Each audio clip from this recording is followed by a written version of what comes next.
सभी को नमस्कार। BA, BEd, PhD BEd third year के अंतर्गत आज हम बाल्यावस्था के बारे में पढ़ेंगे। बाल्यावस्था है ना, यह बाल्यावस्था जो है जीवन का अनोखा काल कहलाता है।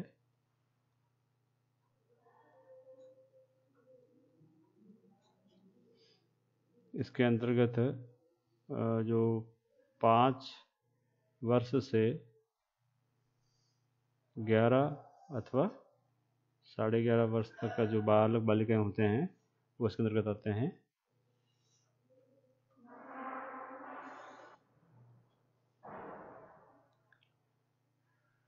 शैशवावस्था के बाद की अवस्था को बाल्यावस्था कहते हैं।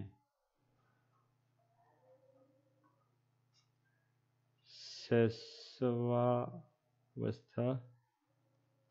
के बाद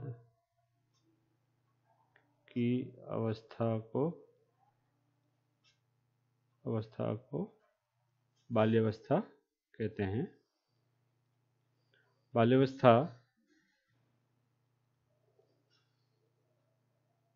बालक का या बालक बालिकाओं का अनोखा काल होता है। मनोवैज्ञानिकों ने इसलिए इसे अनोखा काल नाम दिया है। अनोखा काल नाम क्यों दिया है? क्योंकि इस अवस्था में बालक में अनेक प्रकार के परिवर्तन देखने को मिलते हैं।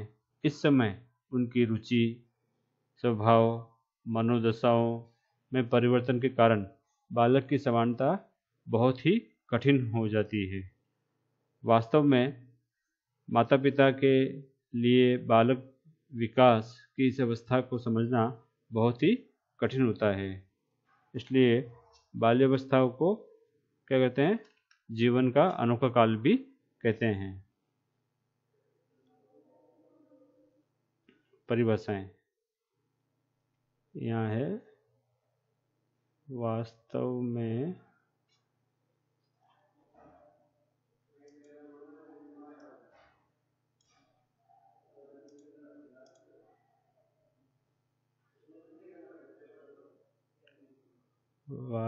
में माता पिता के लिए बाल विकास की इस अवस्था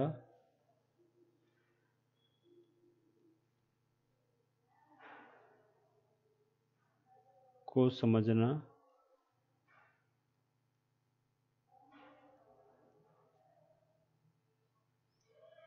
कठिन होता है। वास्तव में माता पिता के लिए बाल विकास की अवस्था को समझना कठिन होता है। इसलिए इसे अर्थात बाल्यावस्था को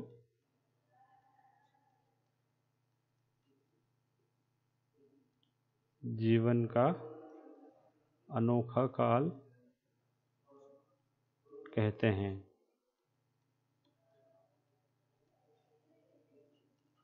परिभाषाएं। पहला, दूसरा, तीसरा और चौथा।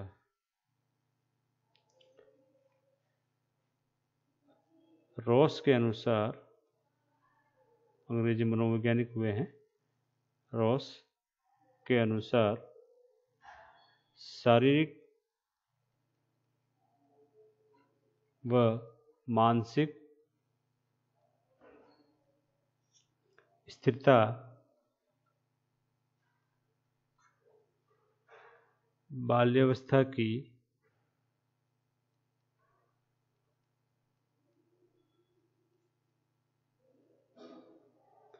सबसे महत्वपूर्ण विशेषता है।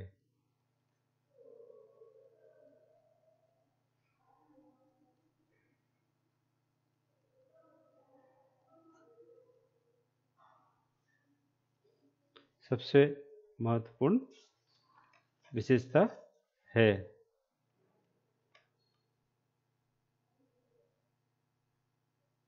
और भी बहुत सारी जो परिभाषाएं हैं, स्ट्रिंग के अनुसार बालक अपने आप को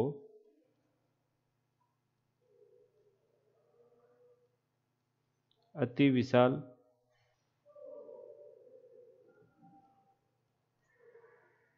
संसार में पाता है।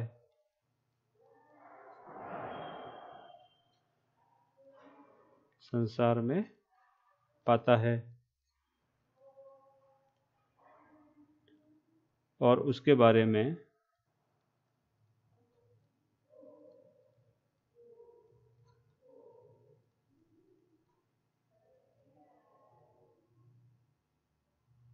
जल्दी ही या जल्दी से जल्दी ही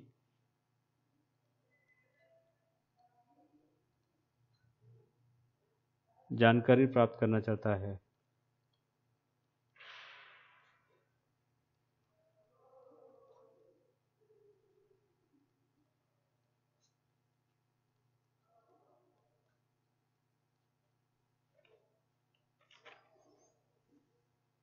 अब इसकी बाल्यावस्था की विशेषताएं पढ़ लेते हैं।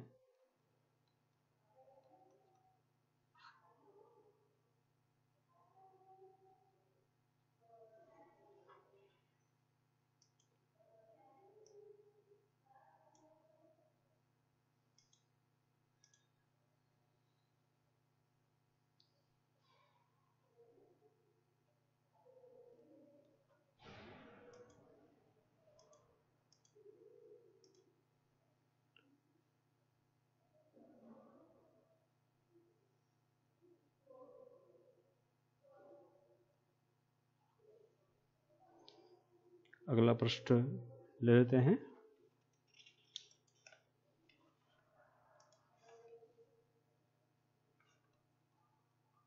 विशेषताएं।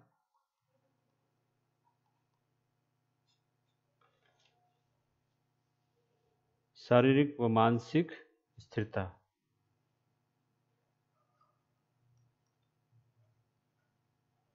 शारीरिक व मानसिक स्थिरता।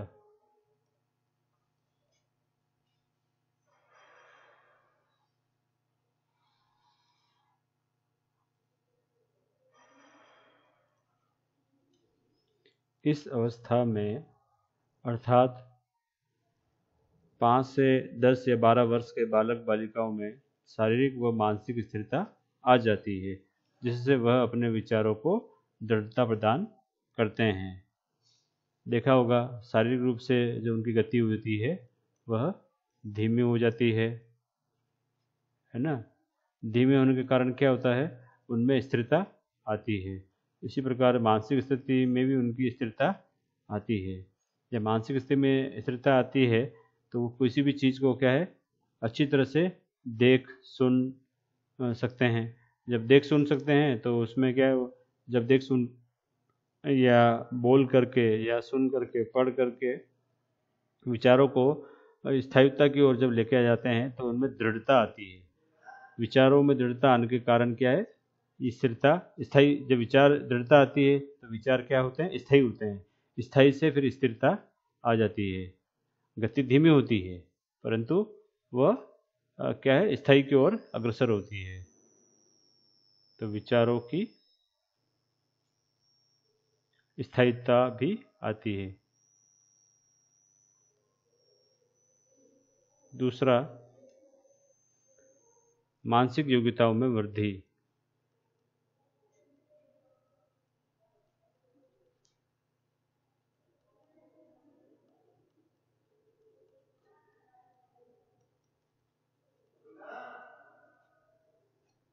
इस उम्र में बालक कई बातों के लिए तर्क वितर्क करने लगता है। उसकी स्मरणीय शक्ति, ध्यान व कल्पना शक्ति अधिक ही बढ़ जाती है। मानसिक योग्यताओं में भी क्या है, वृद्धि होती है। अब बालक क्या करता है, स्थिरता व विचारों में स्थिरता आने के कारण क्या करता है, तर्क करने लगता है, तर्क करने लगता है ना। जिससे क्या होता है, उसकी स्मरण शक्ति बढ़ती है। स्मरण मतलब याद, है ना। स्मरण शक्ति बढ़ने लगती है, ध्यान भी बढ़ता है, योग करता है, प्रार्थना करता है ना। तो इस प्रकार के अनेक प्रकार के जो योग संबंधी जो कार्य है वो करता है, तो उसका ध्यान भी बढ़ता है। वह अब कल्पनाशील, है ना, व्यक्ति होता है। कई प्रकार की कविताएं, दोहे होते हैं, उनको याद करके दोहराने की स्थिति में वह रहता है। तीसरा, जिज्ञासा की प्रबलता।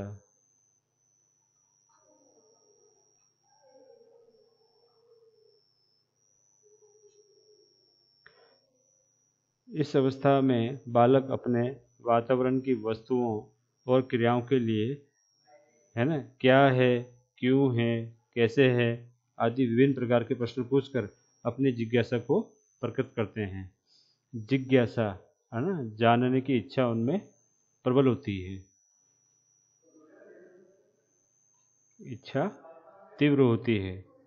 वह किसी भी वस्तु को कब, क्यों, कैसे, है ना, इत्यादि प्रश्नों से संतोष करना चाहते हैं। कब, क्यों, कैसे, क्या, है ना, कई प्रकार के प्रश्नों को वो करते हैं। तो उनकी जानने की इच्छा क्या होती है, तीव्र होती है, बल देने लगती है। उसको शांत करना बहुत ही आवश्यक है। जब उस बात को शांत करने के लिए तर्क करते हैं, तो तर्क के माध्यम से भी वे कई प्रकार के तर्क को पुनः करने लगते हैं। तो हमें उसका उत्तर देना चाहिए, जिससे क्या है, उनकी जानने की जो इच्छा है वह कहीं ना कहीं शांत हो सके। अगला जो है आपका, वास्तविक जगत से संबंध।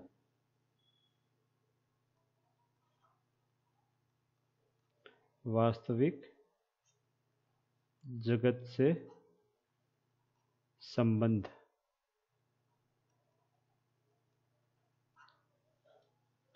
बालक बालिकाएं वास्तविक जगत की कई वस्तुओं की ओर आकर्षित होकर उनका ज्ञान प्राप्त करना चाहते हैं।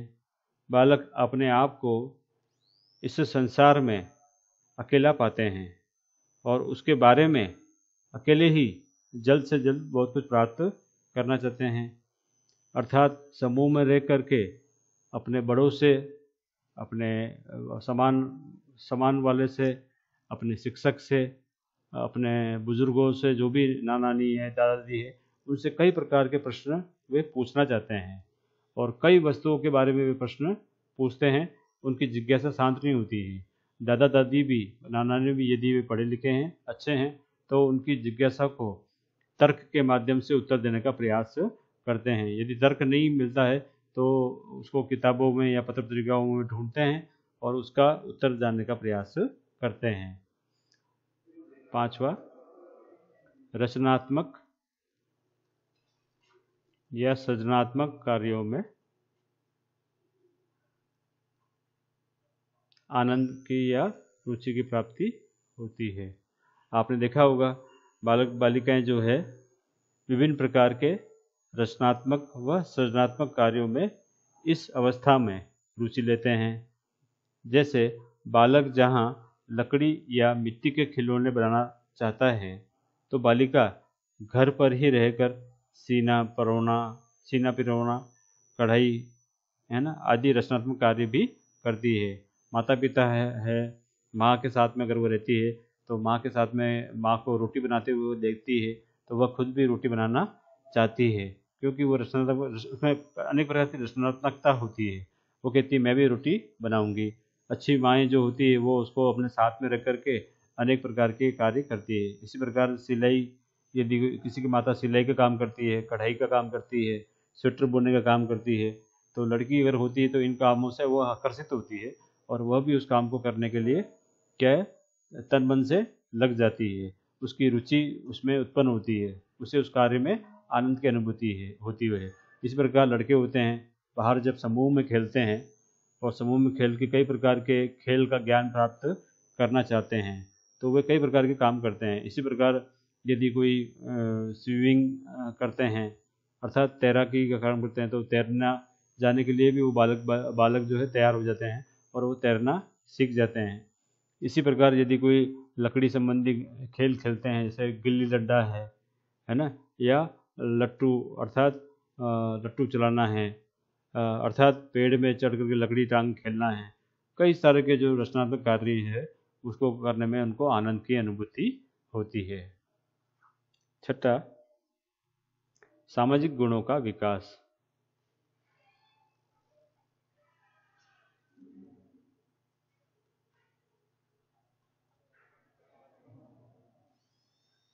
इस अवस्था में बालक बालिकाएं विद्यालय और अपने मित्रों के साथ अधिक समय बिताते हैं, अतः उसमें सहयोग, सद्भावना, प्रेम, सहनशीलता आदि सामाजिक गुणों का विकास होता है। सामाजिक गुणों का विकास, क्योंकि बालक बालिका क्या कहते हैं, इस समय समूह में रहते हैं। समूह में रहते हैं तो उनमें क्या है, आपसी क्या है, प्रेम भावना का विकास भी होता है। तो आपसी प्रेम है ना, टिफ़िन वगैरह वो जो स्कूल में होते हैं बांट करके खेलते हैं तो सहयोग की भावना का विकास भी उनमें होता है। इसी प्रकार सद्भावना का विकास भी उनमें होता है, सामाजिकता का विकास भी उसमें होता है। समाज में रह करके वो अनेक प्रकार के कार्य करते हैं। देश के प्रति यदि कोई जयंती, उत्सव या त्यौहार बनाते हैं तो उसमें सद्भावना का विकास होता है। तो बालक बालिका अनेक प्रकार की जो क्रियाएं करते हैं विद्यालय में, तो इस विद्यालय में जब क्रियाएं करते हैं तो उनमें इस तरह की भावना का विकास क्या है, होता है। सातवां, नैतिक गुणों का विकास।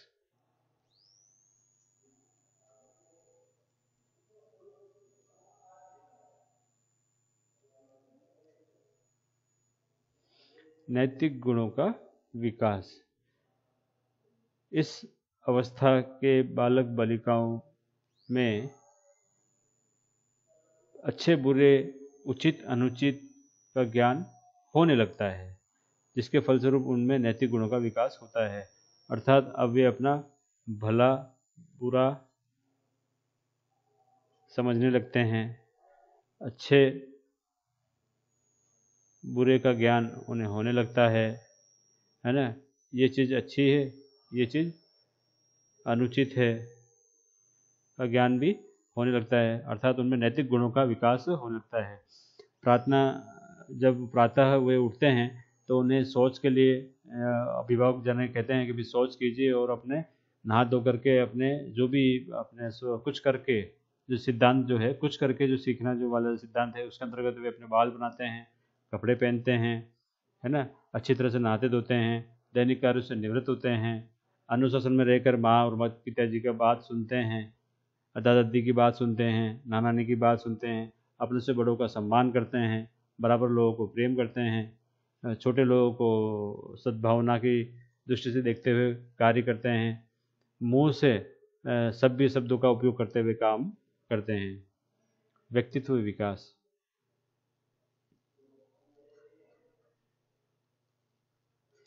इस नैतिक गुणों के अंतर्गत जब दादा दादी नाना नानी अनेक प्रकार की कहानियाँ या सुनाते हैं तो उन कहानियों में अनेक प्रकार के जो संदेश हैं उनको भी वो समय रहते ग्रहण करते हैं और वो अपने आचरण में उतारने का प्रयास करते हैं।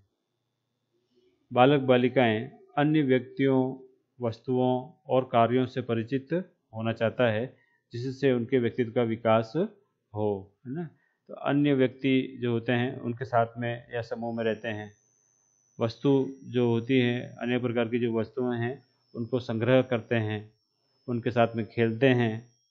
अनेक प्रकार के जो जैसे फील्ड ट्रिप है, सरस्वती यात्राएं हैं, या लोग देवी देवता को जानने के लिए भ्रमण करते हैं, तो उन सब में वे रुचि लेते हैं, तो जिससे क्या होता है, उनका व्यक्तित्व का विकास होता है।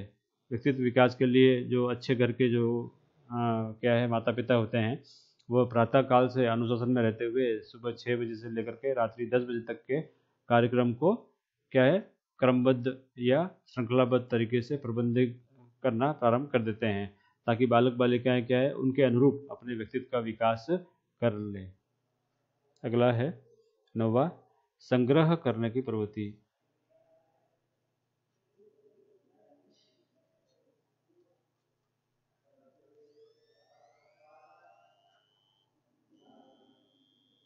इस उम्र के बालक बालिकाओं में कांच की गोलियां खेलने का, टिकट इकट्ठा करने का, विभिन्न प्रकार के खिलौने इकट्ठा करने का, है ना, प्रवृत्ति अधिक होती है।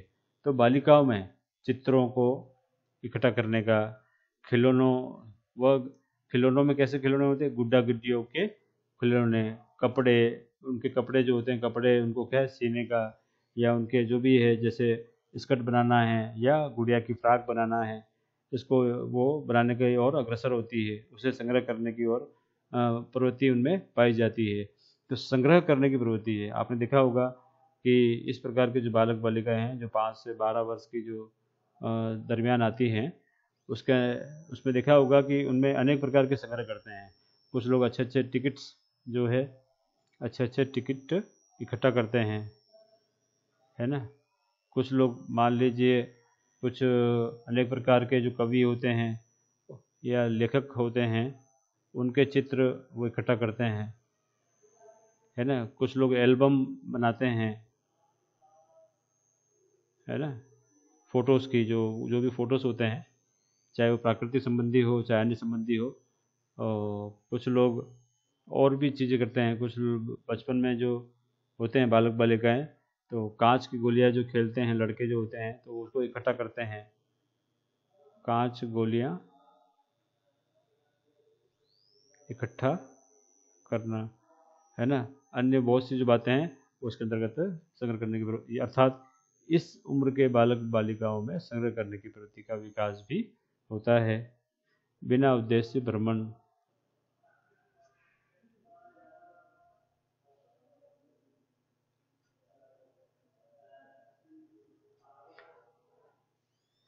इस अवस्था के बालक बालिकाएं बिना उद्देश्य के इधर उधर घूमने, विद्यालय से भाग जाने, आलस्य करने, है ना, पलायन करने की आदत पाई जाती है।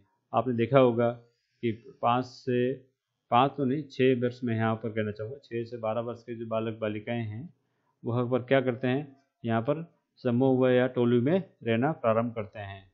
जब समूह व टोली में रहना प्रारंभ करते हैं तो वह उनमें क्या है, इस पृथ्वी को, इस संसार को जानने की इच्छा तीव्र हो जाती है। तो इसको जानने के लिए वो क्या करते हैं, स्थान स्थान पर घूमने का कार्यक्रम बनाते हैं, है ना, बिना उद्देश्य।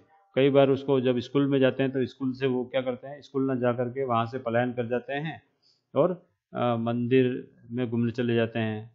कोई भी धर्म होगा तो मस्जिद में घूमने चले जाते हैं या प्राकृतिक स्थलों में घूमने चले जाते हैं, अर्थात नदी तालाब, है ना, इत्यादि इत्यादि अगर होता है, कोई बागवान है, गार्डन है, तो वहाँ पर वे घूमने चले जाते हैं।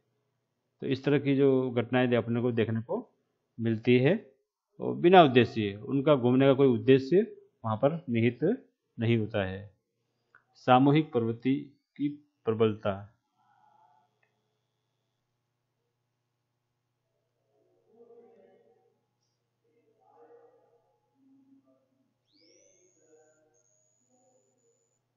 सामूहिक प्रवृत्ति की प्रबलता।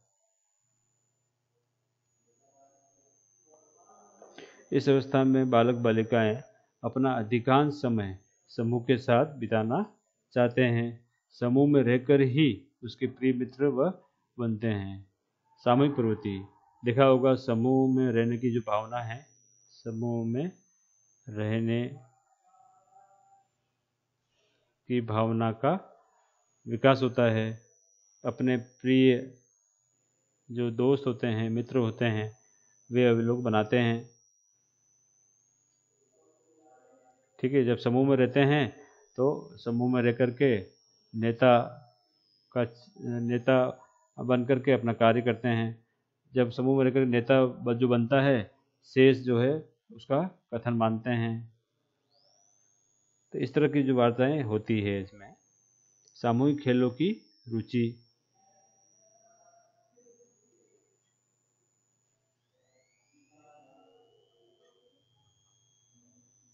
अब बालक बालिका एकांत में न खेल करके समूह में खेल जो होते हैं उनमें रुचि लेना प्रारंभ करता है। अब वह एकल गेम अर्थात एक ही व्यक्ति जो गेम करता है वो नहीं खेलते हैं। अगर वो बालक है तो क्रिकेट, फुटबॉल, हॉकी इत्यादि खेलों में रुचि लेते हैं, जिससे उनके समूह की भावना का विकास होता है। इसी प्रकार जो लड़कियां जो होती है वह खो खो, है ना, कबड्डी, साथ में रह करके ये जो इनसे लड़कियों से संबंधित जो खेल है उसको खेलने में रुचि लेती है। 13वां जो है रुचियों में परिवर्तन।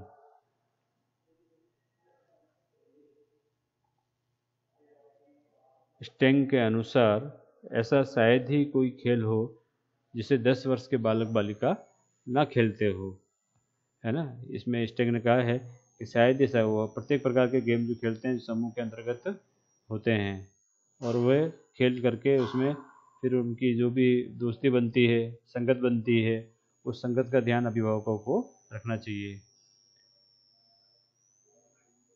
इस तरह के बालक बालिकाओं के रुचियों में परिवर्तन होता रहता है ना। समय अनुसार क्या परिवर्तन होता है? विभिन्न अवसरों और विभिन्न वातावरण में बालक बालिकाओं की रुचियों में परिवर्तन होते रहता है।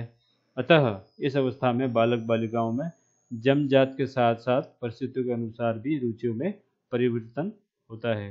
एक तो जन्मजात की जो उनकी रुचियां होती है वह तो रहती है, परंतु परिस्थितियों वश जो रुचियां हैं वह भी उसमें रुचि लेना प्रारंभ कर देते हैं।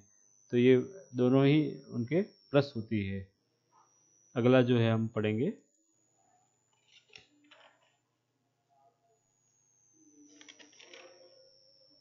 बाल्यावस्था में शिक्षा का स्वरूप।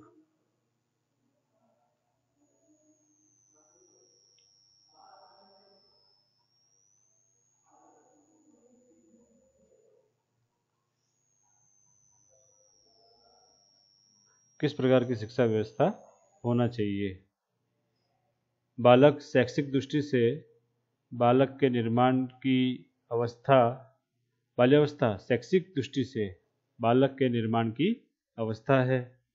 अतः इस अवस्था के लिए शिक्षा के स्वरूप व प्रकृति निश्चित करते समय निम्न बातों को ध्यान में रखना चाहिए। पहला, भाषा ज्ञान पर बल।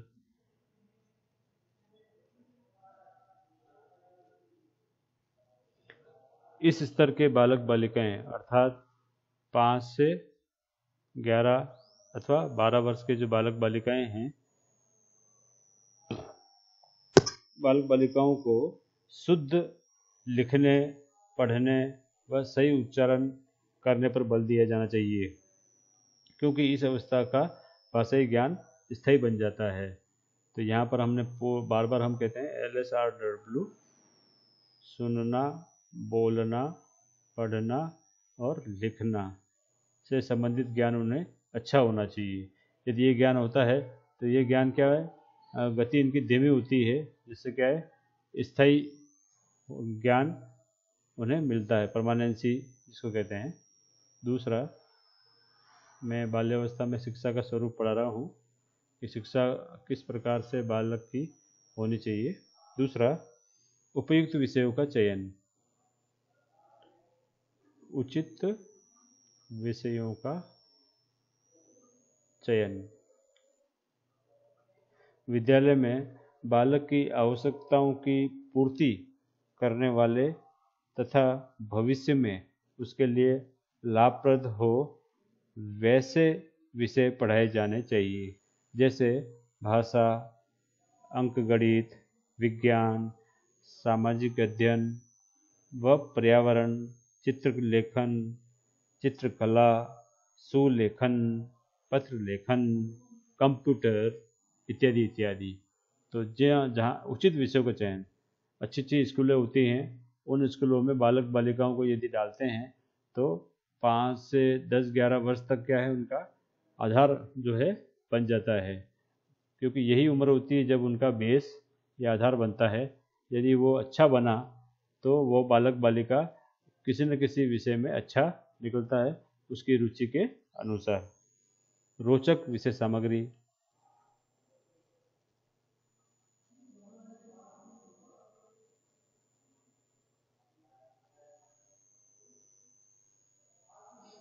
पाठ्य सामग्री में रोचकता व विभिन्नता होनी चाहिए। जैसे क्या क्या रोचक होनी चाहिए? रोचक जैसी वस्तुएं, जो विषय वस्तु है, पशु, हास्य, नाटक, वार्तालाप, वीर पुरुष अथवा वीर स्त्री, साहसी कार्य इत्यादि इत्यादि उसके पाठ्यक्रम में होने चाहिए। तो पाठ्यक्रम में क्या है? रोचकता होनी चाहिए। अगला है चौथा,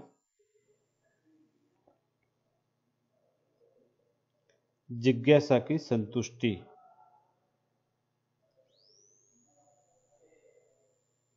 जिज्ञासा की संतुष्टि।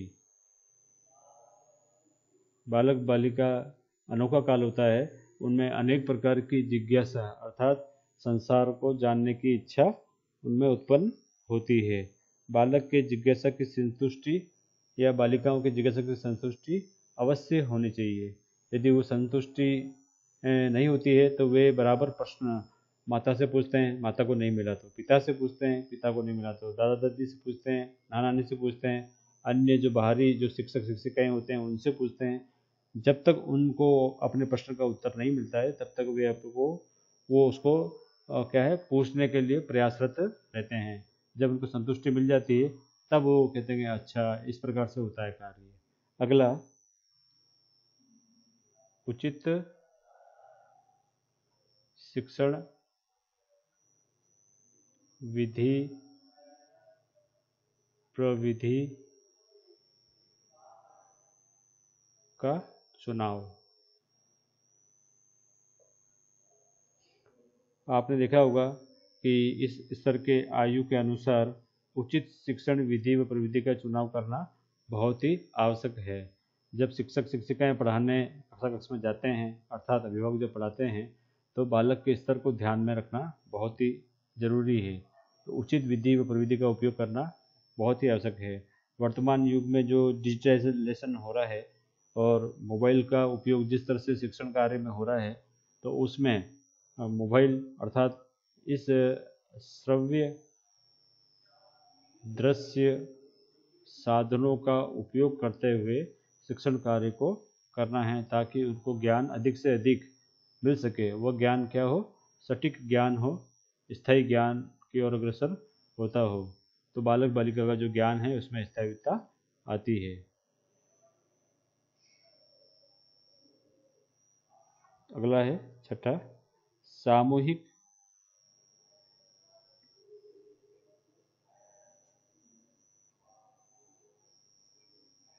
प्रवृत्ति की संतुष्टि।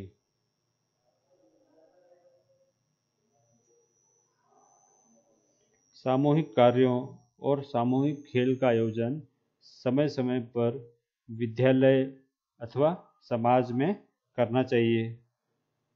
मनोवैज्ञानिक कौलसनिक के अनुसार सामूहिक खेल और शारीरिक व्यायाम प्राथमिक विद्यालय के पाठ्यक्रम के अभिन्न अंग माने गए हैं।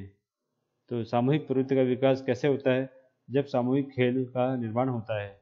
जब सामूहिक खेल का निर्माण विद्यालयों में होता है, निर्माण नहीं, सामूहिक खेल का आयोजन जब विद्यालयों में होता है अर्थात समाज में होता है, तो बढ़ चढ़ के बालक बालिकाएं उसमें खेल में रुचि लेना प्रारंभ करते हैं। जब वे रुचि लेते हैं तो अनेक प्रकार के जो बातें हैं वो साथियों के बीच में होती है। जब साथियों के बीच में अनेक प्रकार की बातें होती है तो वे समाधान भी उसी समय वे खोजने लगते हैं और साथियों से कहते हैं रहना वे सीखते हैं, समूह में रहना सीखते हैं। रचनात्मक कार्यों या सृजनात्मक कार्यों में रुचि। रचनात्मक कार्यों की विद्यालय व समाज में अनेक प्रकार के रचनात्मक व सृजनात्मक कार्यों की व्यवस्था होनी चाहिए, क्योंकि वे उन कार्यों को सीखते हैं। विद्यालय में SUPW है ना, समाजोत्पादक कार्य बनाए जाते हैं। समाजोत्पादक कार्य के अंतर्गत जो इससे संबंधित जो क्या है, शिक्षक होता है या शिक्षिका होती है, वो क्या करती है, उन्हें उस प्रकार के काम को सिखाती है। जैसे मोमबत्ती बनाना है ना, चौक बनाना, गुलदस्ते बनाना,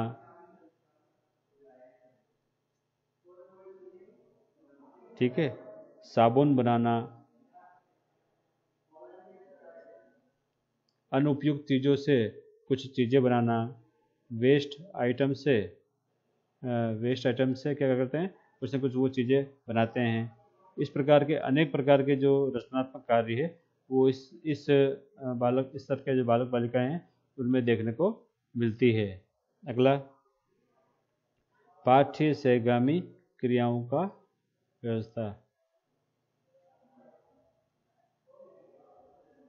पाठ्य सहगामी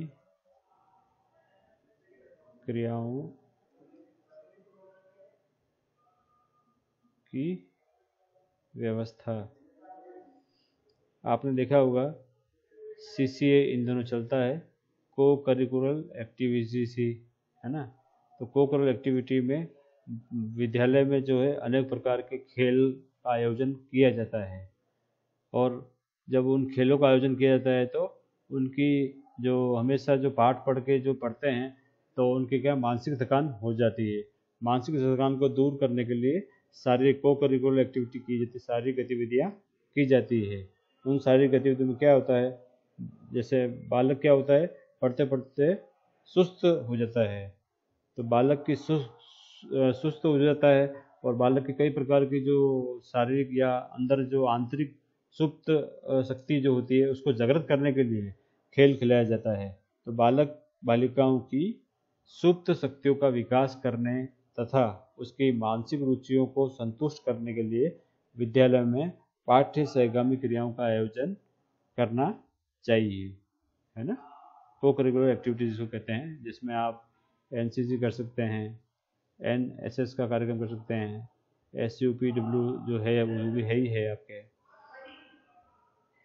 पर्यटन व स्काउटिंग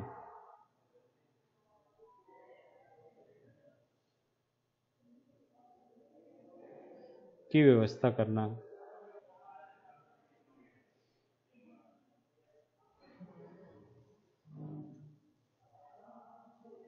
पर्यटन व स्काउटिंग की व्यवस्था करना।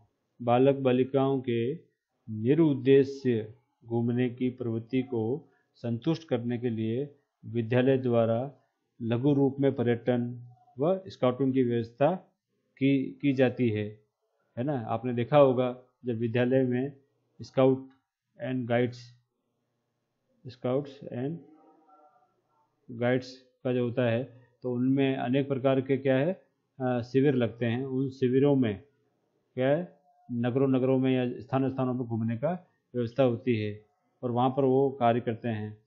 छोटे छोटे पर्यटन भी बीच में रखते हैं, जिसमें फील्ड ट्रिप होती है ना, विषय संबंधी कुछ होता है, कुछ संग्रहालय वगैरह म्यूजियम वगैरह जो होते हैं वो भी अपन देख सकते हैं।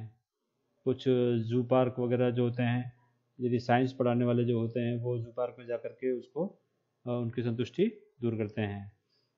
सामाजिक गुणों का विकास, ये 9वां हो गया है।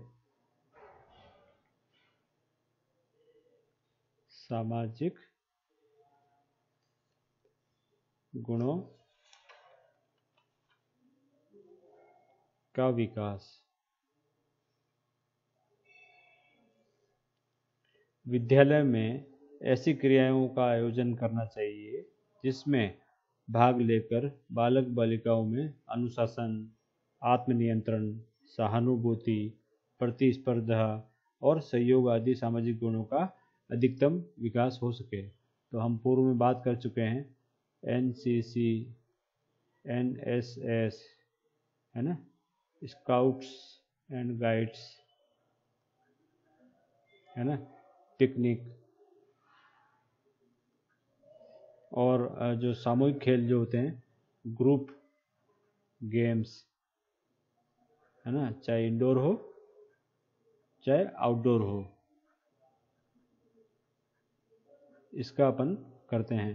तो जब एनसीसी करते हैं तो उसमें देश की जो आवश्यकता किस प्रकार है, नेशनल कैडेट कॉर्प्स इसका फुल फॉर्म है। नेशनल कैडेट कॉर्प्स में देश में किस प्रकार जो सेना है अपना काम करती है और सेना के सहयोग के लिए इसकी आवश्यकता है। नेशनल सर्विस, है ना, ये नेशनल सर्विस की बात आती है। राष्ट्रीय सेवा योजना जिसको कहते हैं, नेशनल सर्विस स्कीम है ये। तो राष्ट्रीय सेवा किस प्रकार करते हैं, जब मान लीजिए बाह्य कुछ प्राकृतिक आपदा आ जाती है, कुछ बिल्डिंग वगैरह गिर जाती है, तो किस प्रकार ये स्काउट्स वाले हेल्प करते हैं। इसके अलावा जैसे मान लीजिए कोरोना फैल रहा है तो लोगों को जागरूक करना है, इत्यादि इत्यादि, है ना, बातें हैं। वो सभी यहाँ जब ये सभी बालक मिल करके इन सभी गतिविधियों को करते हैं तो बालक बालिकाओं में सहयोग की भावना, है ना, स्थायित्व की भावना, अनुशासन की भावना, प्रतिस्पर्धा भी होती है, तो एक दूसरे को उस आत्मनियंत्रण की मतलब यूँ बातें हैं वो आती है। पिकनिक पे जाते हैं, है ना, पिकनिक में जैसे म्यूजियम में जाते हैं, फील्ड ट्रिप में जाते हैं, जू पार्क देखने जाते हैं, है ना, आपस में एक दूसरे को जानने का मौका मिलता है, जिससे भी सामाजिक गुणों का विकास होता है। संचय करने की प्रवृत्ति का विकास,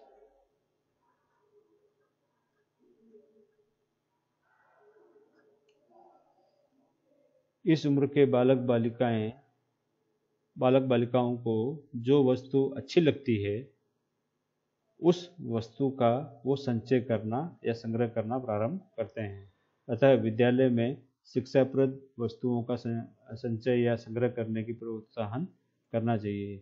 तो जैसे आपने देखा होगा उनको कई प्रकार के प्रोजेक्ट वर्क दिए जाते हैं, उस प्रोजेक्ट वर्क में उनको इस प्रकार के संचय करने का बातें आती है। तो नोट्स को संचय करने की बातें आती है, जो क्या है, आपको बहुत सारे जो नोट्स होते हैं, 1 रुपये के नोट, 2 रुपये के नोट, 5 रुपये के नोट, 10 रुपये के नोट मिला करके कब तक वो चले हैं, किस किस रूप में हैं, उसकी बात आती है। डाक टिकट की बात भी आती है कि किस प्रकार के डाक टिकट का प्रचार प्रसार हुआ है। कुछ कॉइन्स जो होते हैं, सिक्के जिसको कहते हैं, उस पर भी संग्रह करने की प्रवृत्ति होती है। कुछ एल्बम भी वे बनाते हैं, चाहे वो विषय संबंधी हो चाहे अन्य किसी संबंधी हो। तो इस काम में जब करते हैं तो उनमें छात्र छात्राओं में संचय करने का विकास होता है। तो ये आपका 11वां बिंदु था। 12वां,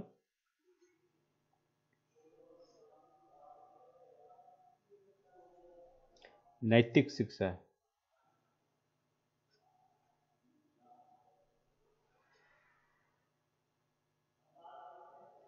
प्याजे के अनुसार विद्यालय में नियमित रूप से नैतिक शिक्षा दी जानी चाहिए। मनोवैज्ञानिक कॉल सैनिक का मत है, बालक को आनंद प्रदान करने वाली सरल कहानियों द्वारा नैतिक शिक्षा दी जानी चाहिए। जैसे बाल सभा का आयोजन, उत्सव मनाना, जयंती मनाना, राष्ट्रीय पर्व मनाना, इत्यादि इत्यादि बातें इसी के अंदर आती है। तो नैतिक शिक्षा कब मिलती है, जब कोई राष्ट्रीय उत्सव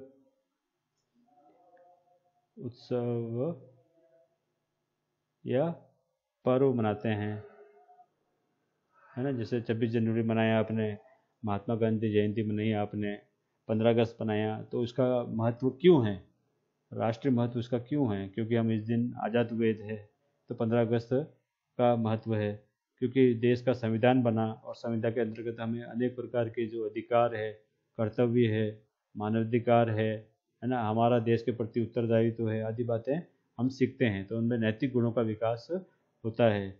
उसमें ये बात आती है कि हमें सम्माननीय शब्दों का उपयोग करना चाहिए, हमें प्रतीक चिन्हों का ध्यान रख करके वो बात करनी चाहिए। तो जब विद्यालय में बाल सभा का जब आयोजन किया जाता है, शनिवार ये होती है, तो बाल सभा में स्वरचित कविताएं, भाषण, कहानियाँ, है ना, देखने को मिलती है। कहानियाँ अपने माता पिता या बुजुर्गों द्वारा जो दादा दादी नाना नानी वो सुनाते हैं, तो उसमें भी कई प्रकार की जो नैतिक बातें आती है उसके माध्यम से वह सीखते हैं।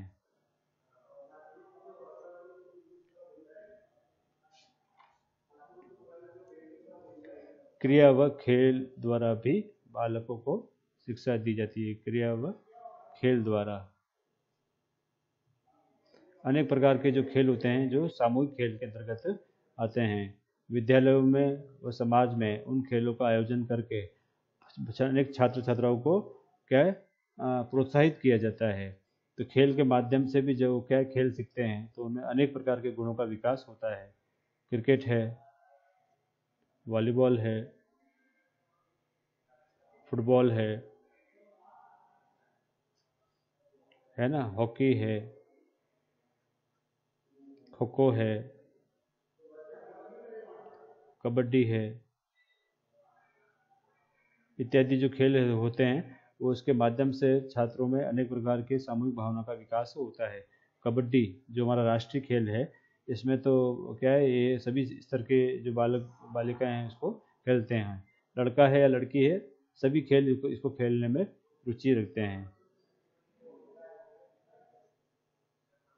प्रेम व सहानुभूति के आधार पर शिक्षा। बालक बालिकाएं कठोर अनुशासन से घृणा करते हैं, अतः उसकी शिक्षा प्रेम व सहानुभूति के आधार पर होनी चाहिए। यदि बालक बालिकाओं को क्या है, कड़े शब्दों में अपन कोई बात कहते हैं तो वह नहीं सुनते हैं, परंतु प्रेम व सहानुभूति पूर्वक उनसे सदव्यवहार करते हुए यदि शिक्षा दी जाती है तो बालक बालिका उसका उत्तर देते हैं। निष्कर्षतः हम कह सकते हैं कि शैक्षिक दृष्टिकोण से बाल्यावस्था का विशेष महत्व है। इस अवस्था में बालक बालिकाओं के दृष्टिकोण और आदतें स्थायी बन जाती है, जिन्हें बाद में बदलना बहुत ही कठिन होता है। अतः शिक्षक और अभिभावक तथा माता पिता का कर्तव्य है कि इस अवस्था के बालक बालिकाओं में सद्गुणों का विकास करते हुए इस प्रकार शिक्षा व्यवस्था करें कि उनके भावी जीवन उज्जवल बन सके। ठीक है, तो टॉपिक समाप्त होता है।